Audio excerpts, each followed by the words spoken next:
Cuando hablamos del sistema inmune adaptativo, nos dimos cuenta de que hay un par de actores principales. Sistema inmune adaptativo. Sistema inmune adaptativo. Está en primera instancia la respuesta humoral, que le da respuesta a cosas que están flotando en los fluidos de nuestro cuerpo y no necesariamente a cosas que se han infiltrado en nuestras células corporales. Y luego tenemos la respuesta celular mediada. Y en la respuesta humoral, estamos hablando de la respuesta humoral específica, es donde las células B, los linfocitos B, son más activos. Y básicamente lo que hacen es que tenemos un linfocito B acá y tiene un anticuerpo muy específico solo a esta célula B, no a todas. Si resulta que esta es la célula de entre miles de millones de células B que tiene la llave correcta, o quizás debiera decir el cerrojo correcto para la llave, que es el patógeno intruso, ese patógeno se acoplará a esa célula B. Quizás sea un virus o una bacteria. Y luego la célula B se activará, pero como veremos más adelante en este video, la activación no siempre sucede. Pero hasta ahora hemos dicho que sí se activa.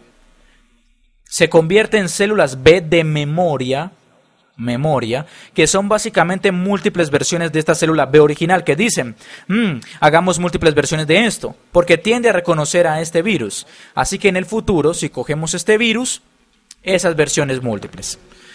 Esas células de memoria van a estar ahí para realizar esa interacción que va a ser más propensa a suceder en el futuro, porque voy a tener una mayor cantidad de esta variedad de células B. Y luego tenemos las células efectoras, que son esencialmente, bueno, ambas son células B, pero las células de memoria, una vez que se activan, se multiplican y se siguen dividiendo y clonando para luego quedarse esperando hasta ser activada en el futuro. Voy a dibujar solo uno de estos anticuerpos unidos a la membrana, pero en realidad tienen 10.000. Es decir, podría dibujar un montón de esos, pero no tengo que dibujar solo uno. Las células de memoria se quedan flotando en el organismo, pero hay más de ellas ahora.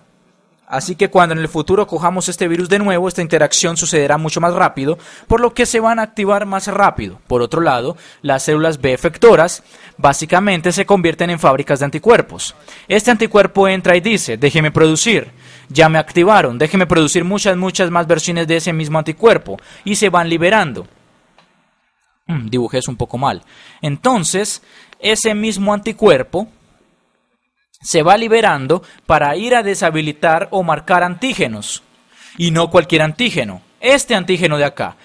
Y también vimos que la otra cosa que hacen las células B es que se convierten en células presentadoras de antígeno.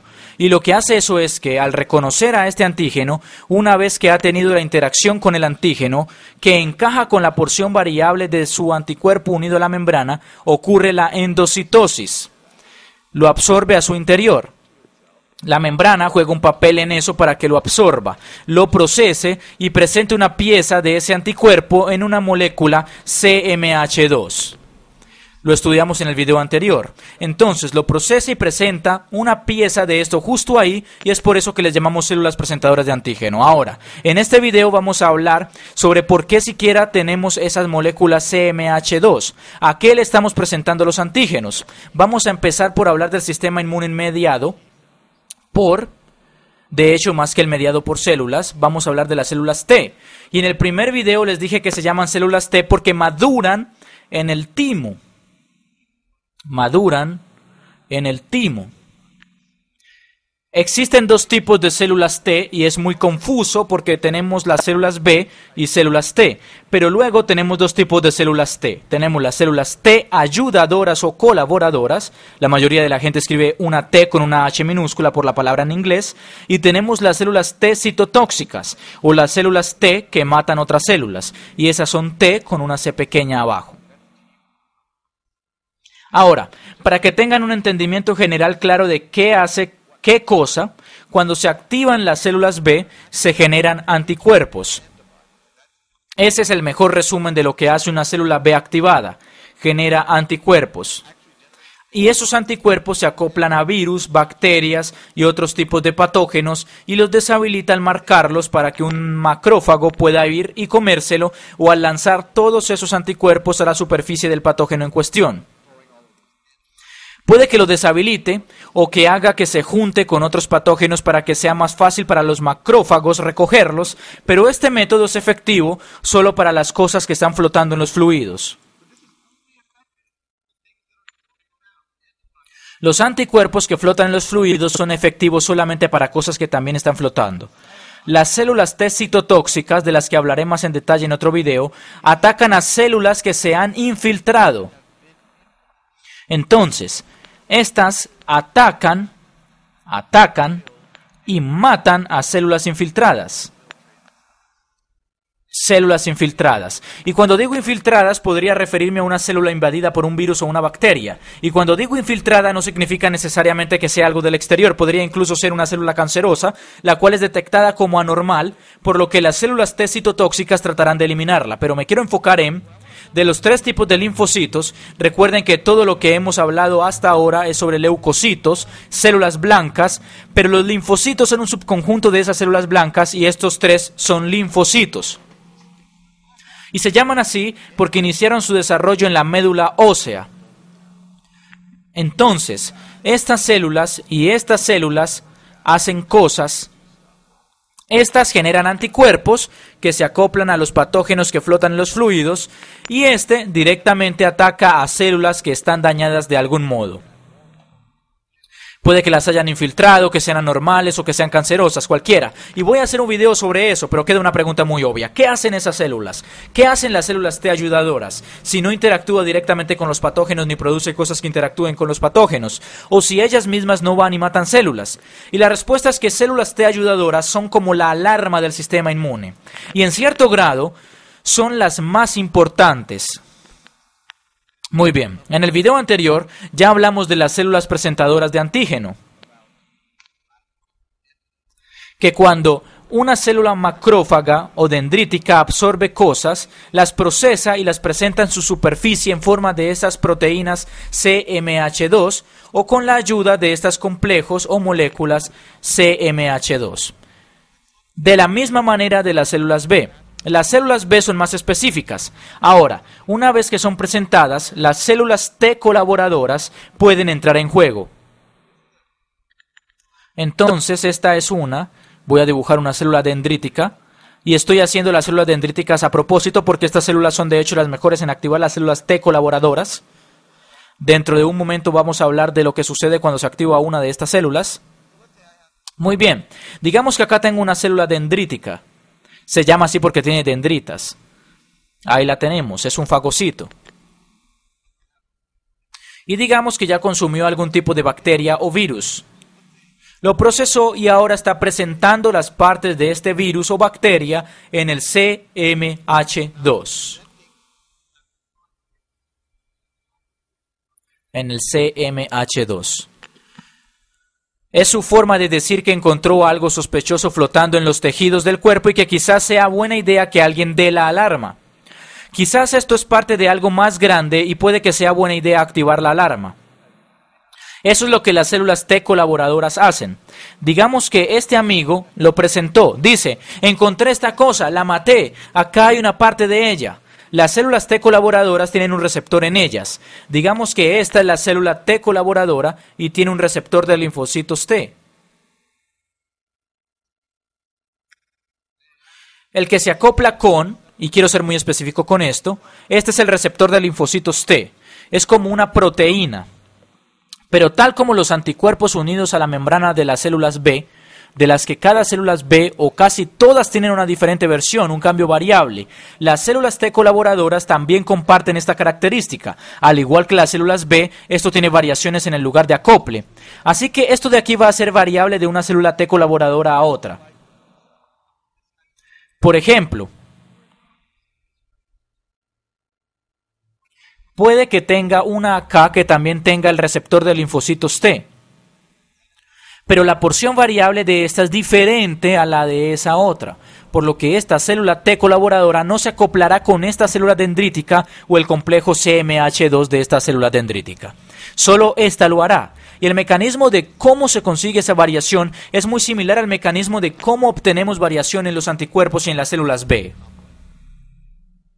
Durante el desarrollo de estas células T colaboradoras, en algún momento los genes que codifican esta parte de este receptor se mezclan intencionalmente para que cada célula T tenga una cierta especificidad a diferentes combinaciones de complejos de CMH2 y a cierto polipéptido, a cierta parte un virus.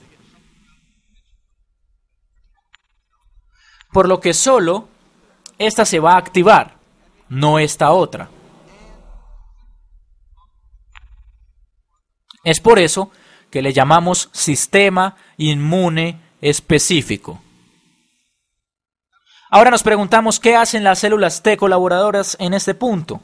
Bueno, en ese punto dice, resulta que soy yo la célula T colaboradora que se puede acoplar a esta cosa, a este antígeno que le presentaron. Luego se activa, y no voy a entrar en detalles de eso ahora, pero en general las células dendríticas son las mejores en activarlas, especialmente una célula naive. En general, cuando hablamos de células B naive o células T colaboradoras naive, nos referimos a células que no son de memoria, no son efectoras y que nunca han sido activadas. En el caso de una célula B, nunca han sido activadas por algo que se acople en el anticuerpo unido a su membrana. Y las células T colaboradoras naive tampoco son efectoras. No son efectoras de memoria ni han tenido algo acoplado a ellas.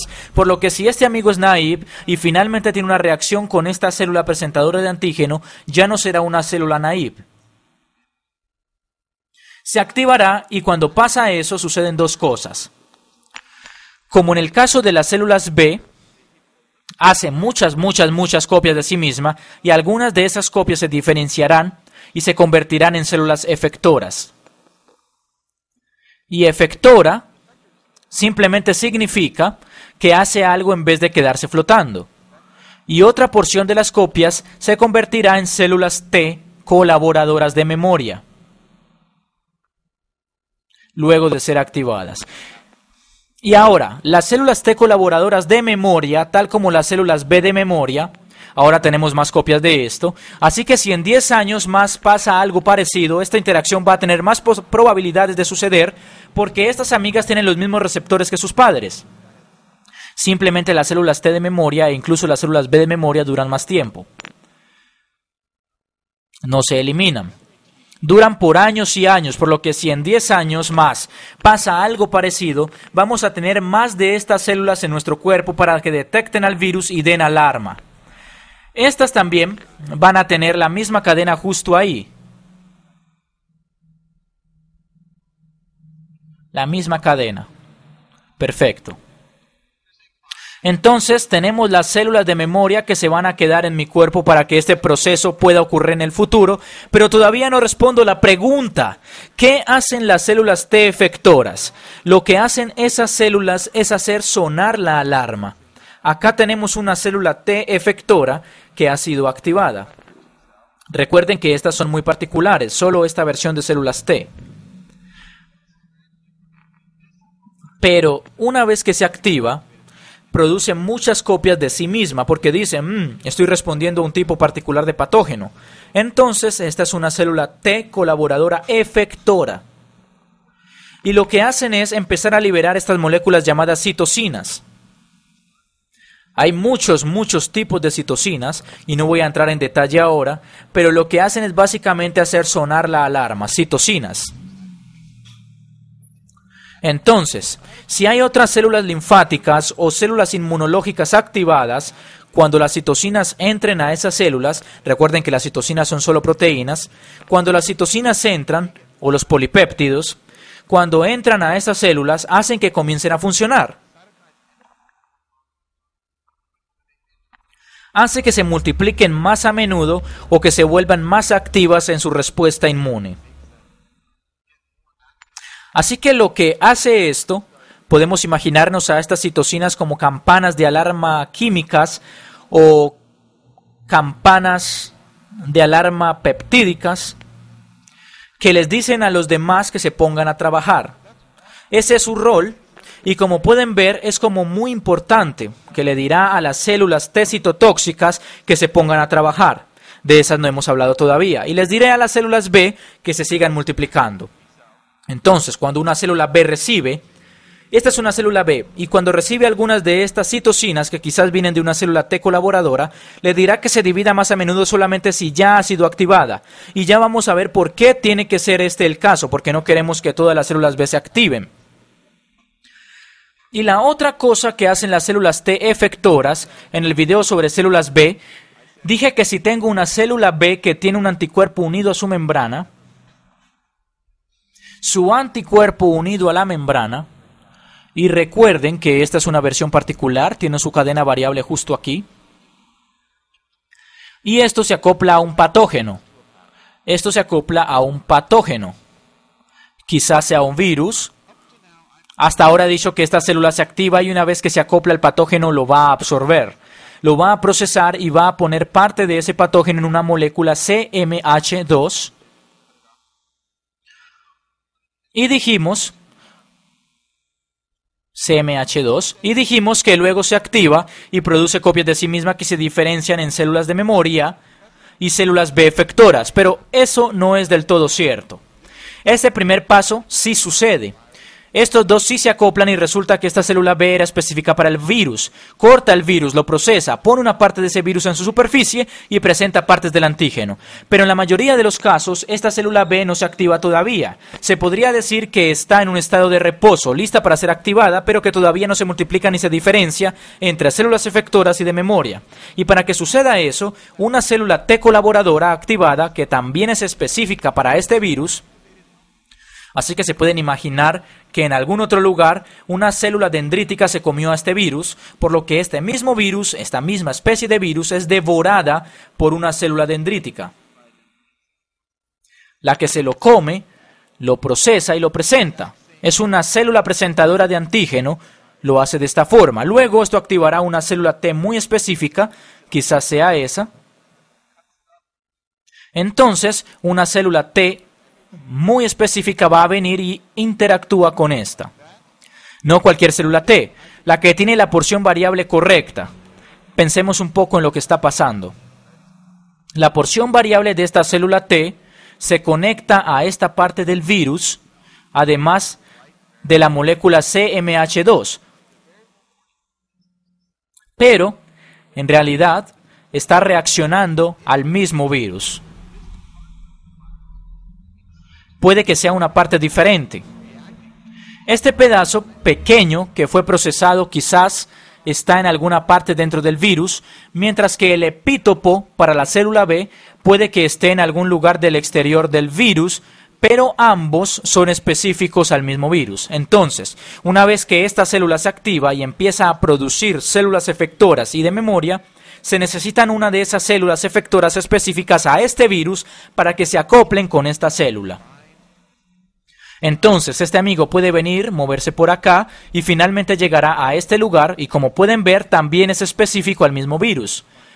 Es decir que este sitio de acople de aquí es igual a este de acá, esta combinación de antígeno más la molécula CMH2. Entonces, cuando se acoplan, y recuerden que este sitio de acople es igual a este y solo se acopla con esta combinación de acá. Esto es lo que activa las células B en la mayoría de los casos.